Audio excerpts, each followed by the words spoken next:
What's going on, guys? Naeem here. I'm going to be talking about what indicator is showing that we have massive buy pressure that will come into Bitcoin's price action very soon as we start to realize the true effects of this global pandemic. And as you can see with this Bitcoin chart, we are currently under this Bitcoin death cross right now. And as we know, a death cross is extremely bearish in traditional markets. And what's most interesting is this death cross really occurred here on the 26th of March. And we are currently here at April 1st. And we have not necessarily seen a major reaction to Bitcoin's price action. And I'm going to talk about why the fundamentals are more at play here than any of the technicals. As we saw in April Fool's rally today, you can see we went at this bottom of this channel, and this is a bear flag, by the way. If you look at this 4-hour chart, initially we thought we were outside of this bearish channel, but of course we are still inside of this bear flag, as we have now confirmed this support level being the price levels that Bitcoin is now consolidating between. And as you can see with this gray dotted line, this is the $6,400 major support level that was actually the bottom of the December 2019 bottom, which eventually took us above 10,000 US dollars inside of this macro bullish ascending triangle formation. And so I want you guys to realize that there is a lot of fundamentals at play here, and why I believe we are still going to potentially see some lower levels here soon before seeing the breakout rally that we're expecting as we approach the supply being cut in half with the Bitcoin halving coming up. Don't make fun of me for saying that weird, but we're going to be looking at this technical analysis, looking at this bear flag that is in play right now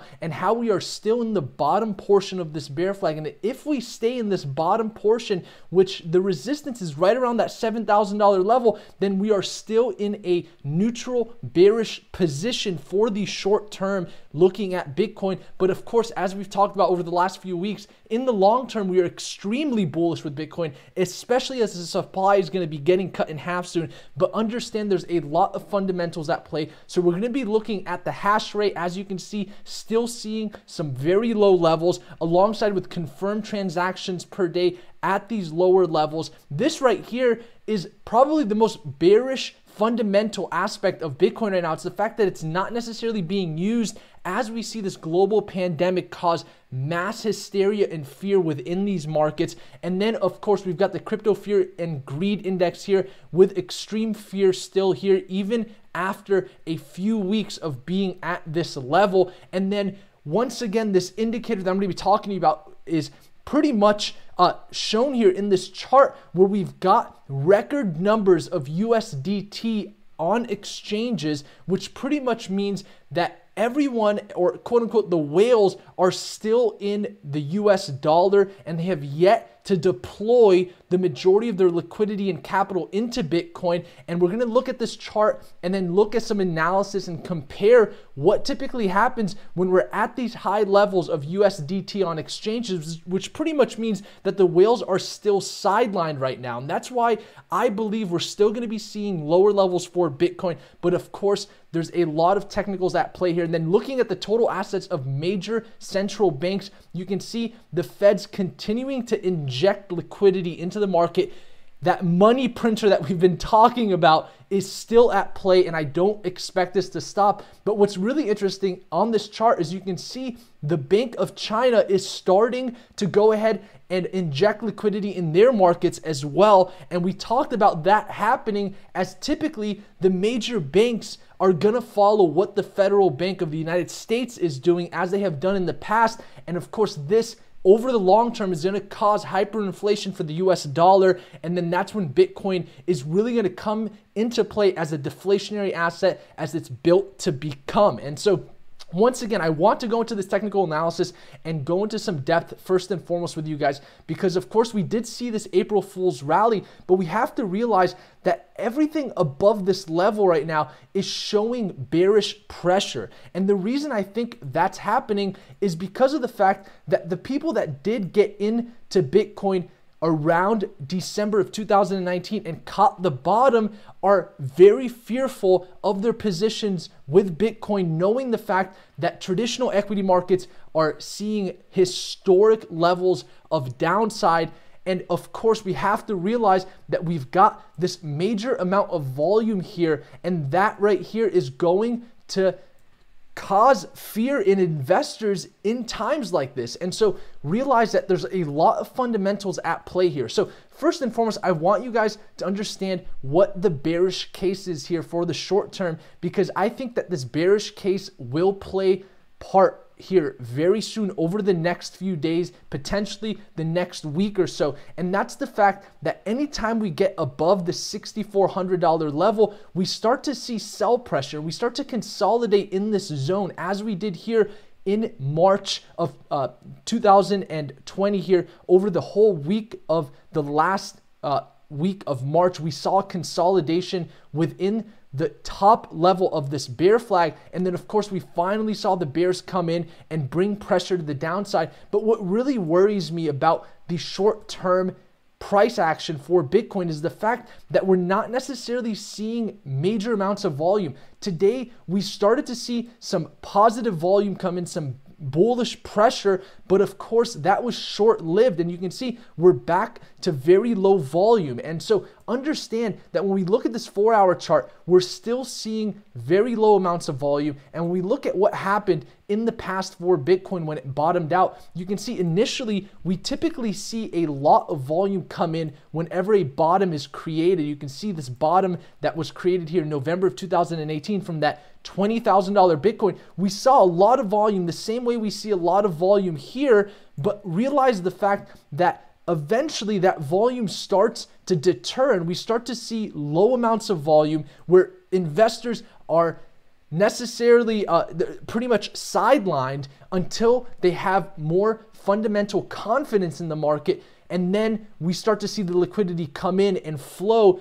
which eventually will take Bitcoin's price levels to new highs. But of course, right now, we're at the level in which we're seeing this descending amount of volume, where we're seeing the bears and bulls make their final decision for the short term before we're going to eventually get the ultimatum of what's going to happen to Bitcoin's price action. So I'm still in the belief that this 200-week moving average, which you can see here with this green dotted line at around 5,600, is going to be the prime area to accumulate Bitcoin, knowing that in the past, when we look at what happened at the bottom of the 2018 rally, when we look at this weekly chart, you can see that was the perfect area to accumulate Bitcoin, and that was at that 200-week moving average. And right now we're hovering above that 200-week moving average, but I don't think that's going to be the case for much longer. Now, realize that in this chart that I'm showing you right now, we've got the major macro support levels drawn out, and we're still finding support at the top area of this major level,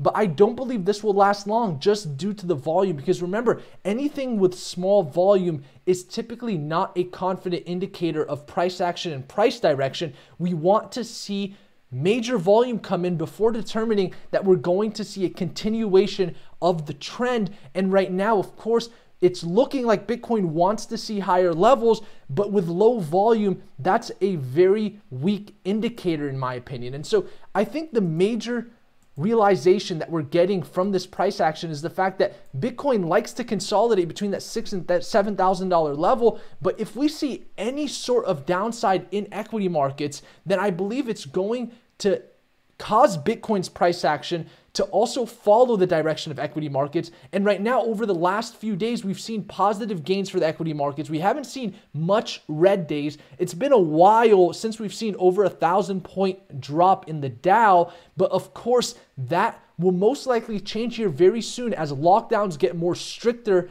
in the United States and in other countries. And of course, understanding the fundamentals here is extremely important, because once we start to see any sort of price action to the downside in equity markets, I think Bitcoin's price is extremely fragile right now, and it could easily break down from this bear flag, and we want it to break out of this bear flag.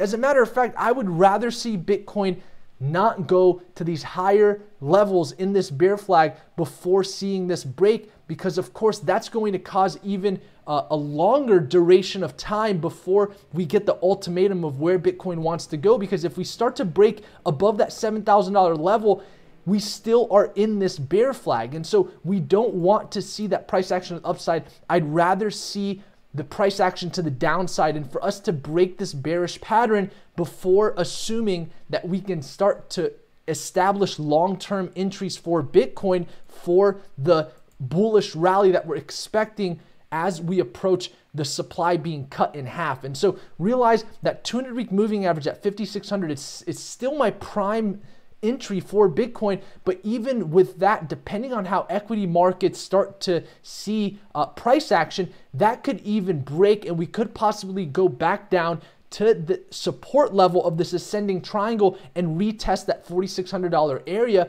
And I think that's very possible based upon the fear that we're still seeing in equity markets. And so realize at this level for Bitcoin, I don't see any sort of reason to establish long-term entries at the higher areas here above 6,400, just because of the fact that we're still in a bear flag, and that has to play out before we can assume this bullish rally is coming in. But we do have some good news outside of that. I'm going to be taking some questions from our audience. I see Daniel on Twitter. Jadeko is on our live stream from YouTube. Tolik Bonan says, what the F? Where is 5,600 BTC?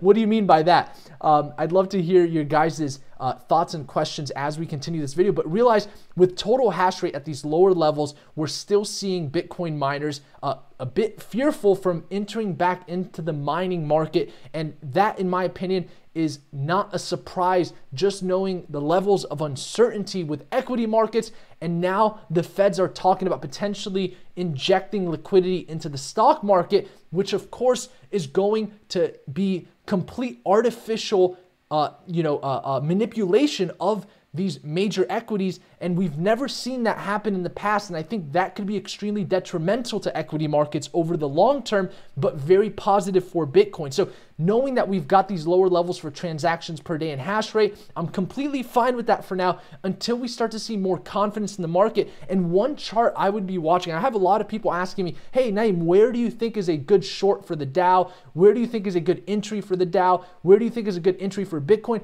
I believe that it's best to be on the sideline right now until we start to see this CBOE volatility index at these more reasonable levels of volatility, because with the volatility at these levels that they're at right now, we're still at the levels we were at in 2008 during the major recession that we saw. And so realize that with volatility at these levels, we don't necessarily know where price action will lead us in equity markets, which will also affect Bitcoin. And so there's a high chance that we could see further downside as we saw in 2008 when volatility was at these levels. And we don't want to have a volatile equity market when we're trying to correlate Bitcoin's price to equity markets. And so realize the indicator to watch right now is the VIX here on TradingView. If you guys want to watch this on your own, and seeing this volatility starting to go down is a positive thing, but we want this to start going below that 30 level so we can start to see more reasonable amounts of volatility in equity markets,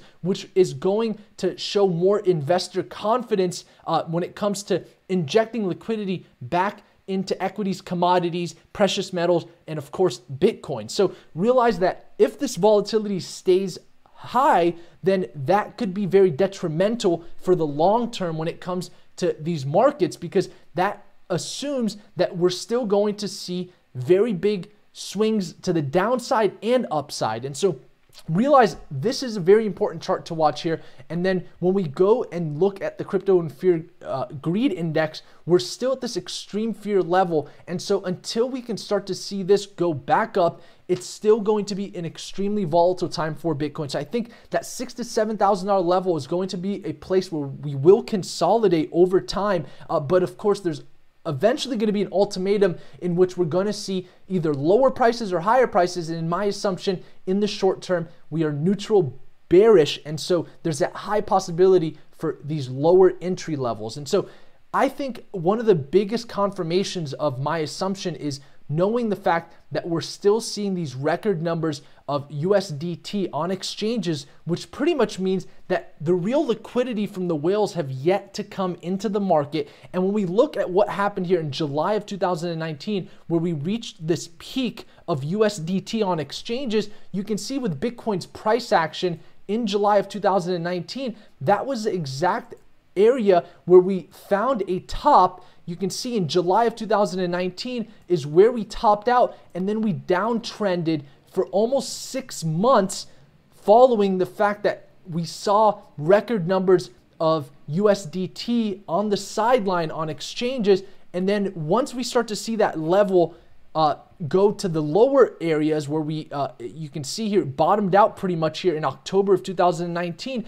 That's eventually where in October of 2019, we were close to the bottom here of this, this downtrend. This was the October area. And then we eventually saw that liquidity injected back into the markets and then bringing price levels for Bitcoin above 10,000. And so realize that we're seeing record numbers of USDT on the sideline, and this is the liquidity crisis that we've been talking about over the last few days. And understand that with that liquidity crisis and Bitcoin at these lower levels, there's a high chance that we're going to see price action to the downside before we start to see whales confidently inject their liquidity back into Bitcoin. And so I'm still expecting this push back down before we see a push up, as we saw here in July of 2019, when the USDT on exchanges were at these record levels at the time. Of course, right now we're way and above that, which shows us that there's a lot of bullish potential for Bitcoin,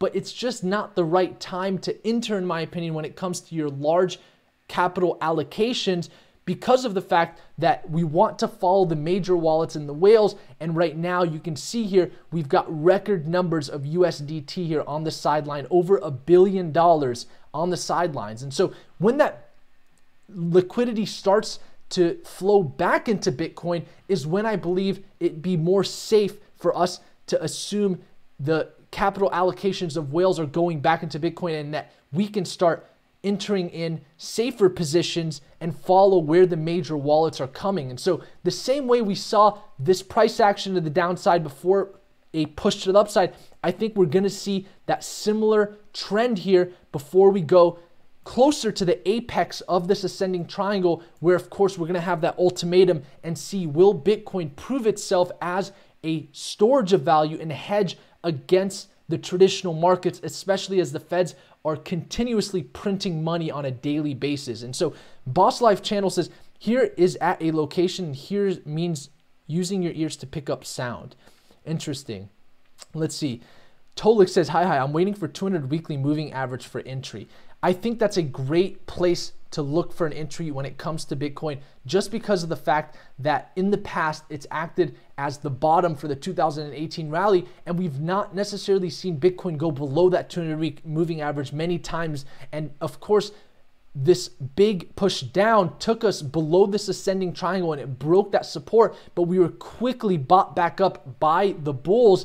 And so I think that's a very positive, a positive thought when understanding that that 200-week moving average and anything below it is a great accumulation zone for Bitcoin, but anything above it is a lot more risky. And so I think the real the real thing to watch here is the fact that there's going to be a ton of opportunities when it comes to leverage trading in this consolidation zone, as we've really been here since the beginning of March. We've been at this level, we've been going back and forth here. And so until we can start to see more confidence and less volatility in equity markets, I don't believe that's going to stop. I think we really need to start getting more confidence with what's happening with this global pandemic before realizing that the markets have finally bottomed out. And so, Johnson & Johnson recently got a bill signed to them by the government for working on the COVID-19 vaccine.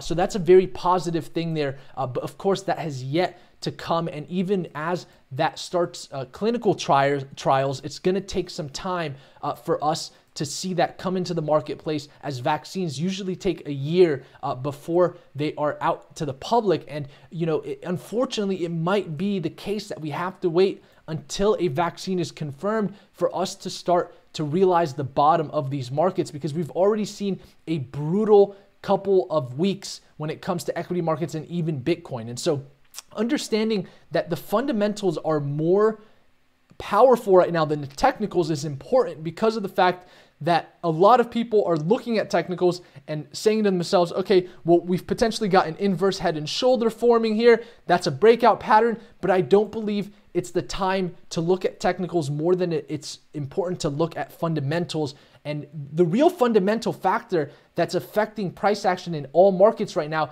is this global pandemic and the COVID-19 crisis. And so understanding that, I think it's important to realize that we're going to continuously see liquidity flow in and out of these major assets as we start to get more confidence from investors. You can see here with gold back at these support levels below 1,600. What that shows me is we're starting to see liquidity come outside of gold, injecting it back into markets, but very quickly these investors are coming back into gold. And so I think this volatility is going to continue. And as long as that continues, we're not going to see or confirm a bottom in any of these markets. And so I would be very, very careful when it comes to assuming that the bottom is already in, because of the fact that we just don't know how this virus is going to play out over the long term. And of course, there have been projections of over 100,000 plus deaths in the US, potentially up to 240,000 deaths.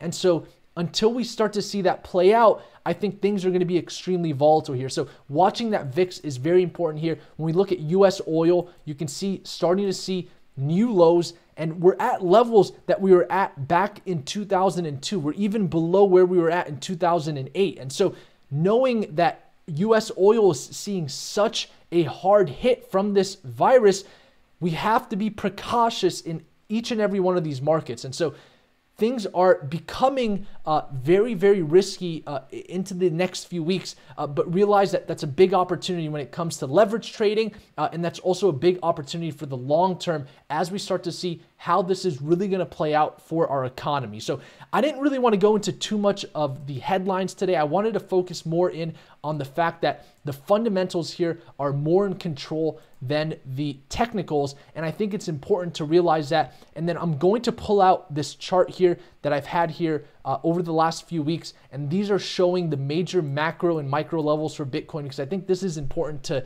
keep in mind. And you can see we're at this higher level here. We saw a consolidation from the 23rd of March all the way up to the 27th before we saw that big push down below 6,000. And so for us to be at this level, I think we're going to see more and more sellers come in because the uncertainty is still high, and that's going to keep the volatility of Bitcoin and all of these assets very, very volatile.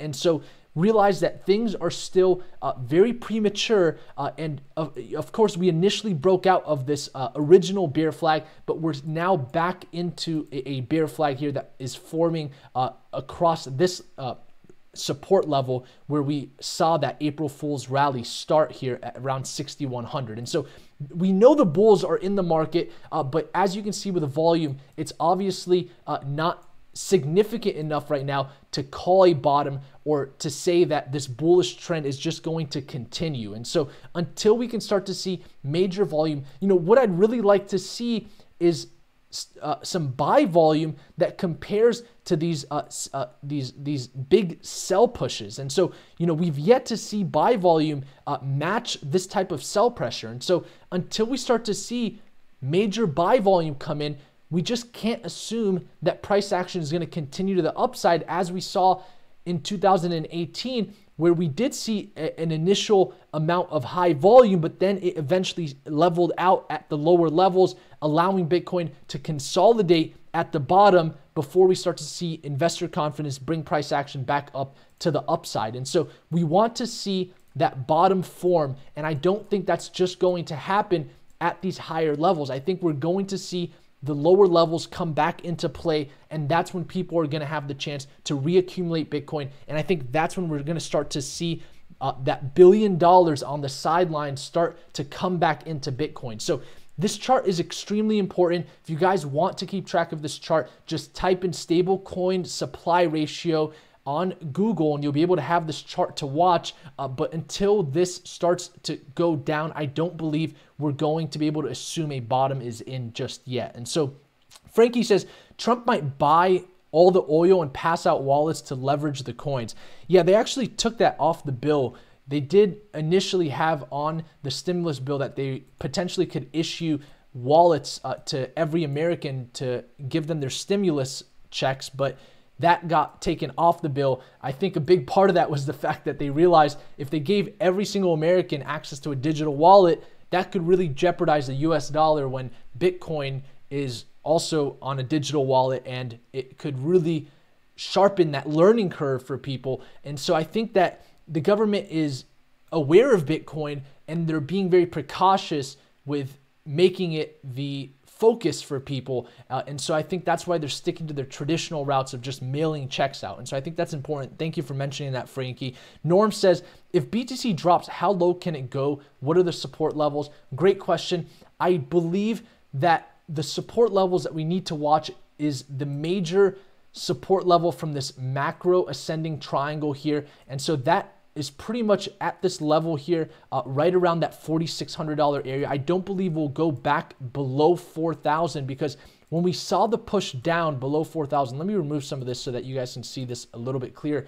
But when we see the 1 hour chart here, you can see when we bottomed out and we saw those derivative markets shut down as price levels were just crashing, you can see we saw major buy volume come in and buy up this dip, as you can see down here. Let me actually pull up the 4 hour. You'll get a better view of that because we can't even see it from this chart here. So if you look at this 4 hour chart, you can see here, as soon as we broke below that ascending triangle support, down here you can see we saw major volume come in where buyers came in and bought up that dip. And so knowing that there's that much buy pressure down here, I don't believe we'll go back below this ascending support level. I think that the major bottom could potentially be that $4,600 area, but I don't even think that could really come into play unless we really see the equity markets potentially form a new bottom. And so understand what also happened when Bitcoin went down to these levels is equity markets eventually did see new bottoms, and Bitcoin decoupled with equity markets at that point, because I think people realized that Bitcoin was becoming extremely oversold. And so that's why I'm watching this 200-week moving average, and I think that that's a fair area to enter into Bitcoin, knowing that it's at the bottom of this ascending support level. It's not necessarily at the support, but I personally don't want to see Bitcoin back below 5,000, because that could really give bears the opportunity to take back control. And so I think that 200-week moving average is just enough to break out of this bearish channel. And then of course from there, we can start to see what's going on with equity markets if volatility has finally stabilized. And at that point, we can assume a bottom is potentially in, and that Bitcoin can really start to see the billions of dollars on the sidelines come back into the market, and then taking price action back to the upside to eventually break out of this major triangle as we cut the supply in half in less than 50 days. And so I think that's extremely important there. Let's see. The Siphon Coffee says, BTC will price in them stimmy checks. Yeah, you know, it's interesting because if the Feds do start injecting liquidity into equity markets, what could eventually happen for Bitcoin is the whales, instead of obviously investing in equity markets, they put their money back into Bitcoin. And the same way that the Feds are printing money and artificially propping up the stock markets, then we can actually see Bitcoin follow the stock markets. And then I think when investors realize that the equity markets are being artificially pumped while Bitcoin is being naturally pumped because it's a deflationary asset by nature, I think that that could really play into part when Bitcoin really starts to see a bull rally come in, and seeing Bitcoin's new highs potentially to 100,000, as we've talked about in the past, especially as the supply gets cut in half. And so I think it's a very scary time when it comes to traditional markets, but I think it's a very good time for Bitcoin. I think that all of this mayhem is just making the case stronger for Bitcoin as a deflationary asset and a storage of wealth in comparison to these other assets that are seeing artificial liquidity come in when the Feds are just printing money into them. And so, at the end of the day, all major banks are going to follow the Federal Bank of the United States and print money and inject it into their economy. And so it's not just a problem in the United States, it's a global issue. And that's where Bitcoin comes in as a global asset that any investor can seek to preserve their wealth in, especially with its deflationary properties. I think it's going to be the asset of choice when we finally get the ultimatum of, are these markets going to see more downside, or have they finally bottomed out? Have they leveled out? And so I think that's really going to be the determining factor here. I personally believe that if liquidity does get injected into the stock markets, that of course the Feds might not allow the equity markets to see new levels of, new lower levels. And in that case, Bitcoin's bullish case at that 200-week moving average is more verified, because if we don't see lower levels with equity markets, then there's a very low chance that Bitcoin could see lower levels at its current price level. And so I hope that answers your question there. Jay Fuentes says 5K. I think that's very possible here. Brandon says, I can't find the stablecoin supply ratio page you had. Well, I'll go ahead and post that in the Discord for those of you that are in Discord once we're done with this live stream. I don't want to take too much of your guys' Wednesday night, though. I just wanted to really emphasize the fact that the fundamentals here are more at play than any of the technicals. And so expect extreme volatility, not just in Bitcoin, but in all markets right now, as we start to really get into the peak levels of the hysteria caused by this global pandemic. Madron says, why did Bitcoin go up right now? I really think that this bear flag came into play here, and I'm glad that we saw this push to the upside, because it confirmed that the bear flag is still in play. And, until we get out of this bear flag, I'm going to have to say that in the short term, we're still going to have to stay bearish. Anytime we see a major push to the downside, like we saw here in the start of March when equity markets took their plunge, we have to assume that there's going to be a continued pressure of sell volume and a continued bearish pressure and presence. And so typically what happens when you see major downside is we slowly creep up in a bear flag. That's why they call this a bear flag, before seeing another push to the downside. And then of course, with our assumption from there, we can see that push back to the upside. And so I hope that clears up that question there. Rumbro says, do you think getting a position on the market on other stocks is a good thought right now? I would wait until the VIX stabilizes, because realize that we don't know if the bottom is in yet. And until we can confirm that, it's hard to say that it's a good time to get back into equity markets. Now, if you're a long-term investor, I think that we're closer to the bottom than we are to the top, and that it's a good time to dollar cost average, of course, with lower capital at higher levels right now. But the majority of your capital should really be saved for a good push down. And I'm not going to be surprised if we see another 1,000 or 2,000 point drop in the Dow Jones. And if that happens, Bitcoin is almost certainly going to break down from this bear flag. And I think that the optimal entry here is going to be that 200-week moving average. I don't see a reason why that's not going to play a significant role here, because we only stayed at these levels below that 200-week moving average for about a week. And I will confidently say that this was most likely a accumulation zone for Bitcoin. And so for us to get back down to those levels, I think would be a little bit more dangerous, because then Bitcoin could potentially test that support of 4,600 with this ascending support from the macro, and that could potentially give bears the opportunity to take back control, and we don't want that. And so I think the bulls will really come into play. We're already seeing bullish pressure. We're seeing buyers come in. You can obviously tell, there are people coming in and dollar cost averaging positions into Bitcoin. But when we look at this chart here, the majority of liquidity is on the sidelines, as you can see, with USDT surpassing over $1 billion right now on exchanges. And that's levels that we've never seen before. And so knowing that there's so much USDT on the sidelines, I can only assume that's going to flow into Bitcoin as we start to confirm a bottom with equity markets. So Rumber says, wow, understood. Thanks for the answer. You're very welcome. Cole says, not to speak for him, I recall him saying that the fundamentals were more important, not that TA was irrelevant. Yes, fundamentals right now are more important, because realize that everything that's happening right now in all markets is a direct correlation and cause of the COVID-19 crisis. And so knowing that the COVID-19 is the cause here, we have to watch the developments in that more than we have to watch anything else when we have to, realize that the bottom is in or not. And so, if things get worse, we can certainly see lower levels in equity markets, and that could take Bitcoin back down to that $4,600 level. But anytime Bitcoin went below that 200-week moving average, it really started to decouple from equity markets.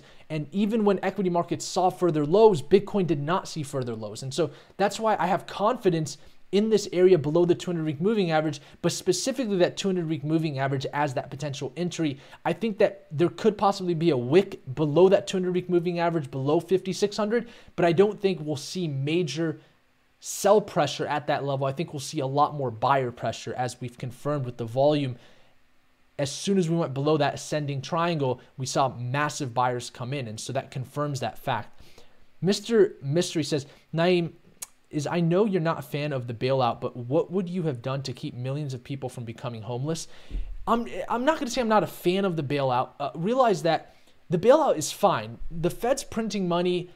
In a certain way, it's okay, because what ends up happening is other banks follow. As you can see with this chart, with the central banks following the Feds, I don't think it's a big deal to print money, because if other banks are printing money and following the Feds and the Central Bank of the United States, then of course that kind of, it diminishes the hyperinflationary effect, but it doesn't totally diminish it. And so realize that there's pros and cons when it comes to printing money and injecting it into the economy. But at the end of the day, I don't see that as a negative thing, more than I see it as a fault of the traditional financial system. And so, realize that when Bitcoin was created, it was in 2008 when we initially saw the Feds go from under $1 trillion in assets to over $2 trillion in assets. And somebody realized that, okay, well, if that's the solution to bad times and recessions, I don't think that's a long-term solution. I think that's a very big gap in the traditional financial system. And so I think it's more of a natural fault of the traditional financial system, and it's less of a intentional fault of these central banks. And so that's why Bitcoin is really in play here. It's the fact that it's a deflationary asset by nature, and it's a lot better of a solution of a storage of wealth than any sort of currency, when the currencies can just be printed out of thin air. And so I hope that answers your question. Of course, all of my empathy goes towards those that are being affected by this mass crisis. But at the end of the day, we have to inform other people of what's actually happening here. I think the most important thing you can do right now is understand and inform others about what's happening right now. Because for the people that are in the bottom 50%, those are the ones affected the most. They say 80% of Americans have less than $400 in their emergency savings. And so those are the ones that don't own assets. Those are the ones that are most affected by hyperinflation. And so the ones that own assets, they're in a lot better of a position, but that wealth gap being widened over and over again by the Feds printing more and more money, it's a big fault of the traditional financial system. And so I think that's why Bitcoin comes into play. It's a deflationary asset by nature. And so I think that's important. Rumbero says, smash the likes, guys. I do appreciate that. Thank you, guys. If you appreciate the content, feel free to hit that like button. Mr. Mystery says, thanks for answering. What would a President Naeem have done? I think that they're doing the best that they can with what they've got. But at the end of the day, it's more of an issue with the system, and it's not an issue with those that are in control of the system. And so it's just realizing that Bitcoin is the true solution here. It's always been the true solution, and it's going to get cut in supply in less than 50 days. The supply is going to get cut in half, and I think that when people realize and when people see that click, I think that we'll start to see a lot more confidence in Bitcoin. Matter of fact, I'm going to pull up a chart for you here which I think is very important. I've shown this in the past, but when you look at Google Trends and you look at what happened in 2018 when we saw Bitcoin go over 20,000 US dollars, you can see it could have been predicted by looking at the interest of the Bitcoin halving on Google, because prior to that rally here in 2016, we saw major interest in what the Bitcoin halving is. And so investors that were interested in Bitcoin at the time, before Bitcoin surpassed 3,000, 4,000, 5,000 US dollars, it was sitting between $1,000 to $1,600. It was going back and forth at that range. Those are the investors that really took advantage of that Bitcoin bull run in 2017. And we're starting to see that happen again, where we're starting to see more interest in what this Bitcoin halving is. And I think that it's a very important aspect. One of the most important aspects of Bitcoin being the fact that it allows Bitcoin to be deflationary in nature when the supply continuously gets cut in half. And this isn't going to be the only halving. I mean, even after this one, there's going to be another one in 4 to 5 years. And so realize that it's important, unless all of the Bitcoin is mined by then, right? So it's deflationary in nature. It's limited in quantity. And so the more people realize the fundamentals of Bitcoin are a lot more sound than the fundamentals of our traditional currencies, I think that's when we're going to be more optimistic about Bitcoin going past 100,000. And I think that's a major reason why it's such a possibility. And so if Bitcoin doesn't prove itself in times like this, then I don't know if we can assume that Bitcoin is a storage of value anymore. I think we'll have to redefine the use case of Bitcoin if it doesn't act in its purpose over the next few months. I think we really can give Bitcoin another year to prove itself at this point. And if it doesn't, I think that we have to recalibrate what we see Bitcoin as. I think we have to, we have to redefine the purpose of Bitcoin. But I don't think it will let us down, as it never has in the past. And so I'm very confident in that over the long term. So Dijon says, I smashed the likes. Thank you so much. Awesome, guys. Well, Michael says, what's a stop loss for short positions? I'd say around 7,000. If you're not over leveraged right now, it's going to be really tough for Bitcoin to break that $7,000 level. We saw a major pushback here. We saw a major pushback here, eventually double topped. And then right now you can see that 7,000 is acting as the ultimatum for this channel. And so I think the real bearish scenario here is for us to stay below that $7,000 level and then retest the support of this channel, finally break it. And then of course that takes us out of this bearish channel. And then from there, we can assume that that 200-week moving average is gonna hold. And unless equity markets get brutalized by the fundamentals of this COVID-19 crisis, then there is a potential we could see a push back down, but I don't think that will happen. I think that regardless, we'll see a push back up from this area, because when Bitcoin was at this level below that 200-week moving average, it decoupled from stock markets. It was like, yeah, okay, whoa, stock markets are really seeing a brutal, beating here. I'm going to decouple myself. And that's kind of how Bitcoin acted when we saw a new low form in the S&P, and then Bitcoin didn't decide to create a new low. But now it's back to a correlated it's back to correlating with stock markets, and it was actually correlating with gold earlier today. And so understanding that the correlation is still there, but it's not definite, is important. And if you guys watched the video I posted about a year ago, I said Bitcoin is one of the only assets that isn't just a storage of value, but it's also a volatile asset. And it's one of a kind. There's no such thing as a storage of value and volatile asset. It's either a volatile asset or a storage of value, right? A storage of value being precious metals, for example, like gold, and a volatile asset being an index for the Dow Jones, for example, right? But Bitcoin is a combination of both. It's a hybrid. And so it's so unique in nature. It's deflationary by nature. And I think it's the solution to the economic issues that we're seeing here when we do head into a crisis like we are right now, and as we did in 2008. So Boss says, but is it really? The mining is expensive and harmful for the environment, and there's way more people than BTC supply, could lead to more have and not. Well, number one, the mining aspect of it, yeah, it might be detrimental to the environment, but realize that when you mine gold and silver, it's even worse for the environment, right? Even printing currencies are worse. Paper currencies are worse than for the environment. So I think it's a good it's a, you know, and think about this, with Tesla creating these mega packs around the world, Bitcoin could be mined eventually just through solar power, right? So I think that's more of an issue with the energy industry more than it is for Bitcoin. And then when it comes to there's more people than the BTC supply, it's not like everyone has to have one Bitcoin, it's fractionalized. So it can be fractionalized to a 0.0001 Bitcoin, right? And so the amount of people versus the amount of Bitcoin really doesn't matter. And that's just a fundamental rule.